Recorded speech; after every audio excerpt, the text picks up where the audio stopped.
mais yéen ñi ray Aziz est-ce que xam ngeen ne rayoo leen bu ndaw ba ma dalee gis dese ba léegi dese Aziz bi nu mu mel ci doomu aadama yi dese Aziz bi nu si nit ñi bàyyee xel dese Aziz bi nu ci nit ñi concentré woo bëgg a xam ñi ray mosuma koo gis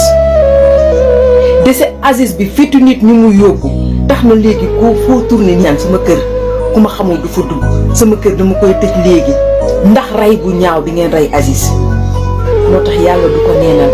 képp ku ci takk di nga feeñ barki yonent bi ndax lii dafa métti TikTok bi boobu ba léegi kiw Aziz bi rek ngay gis kenn amatul jàmm kenn nelawatul yaramu nit ñëpp a dee yaramu ñi xam Aziz ak ñu xamul Aziz ñëpp dese Aziz bi dalee na jàpp ndax métti bi mu leen métti kon justice soit faite pour Aziz ak ku munti doon nag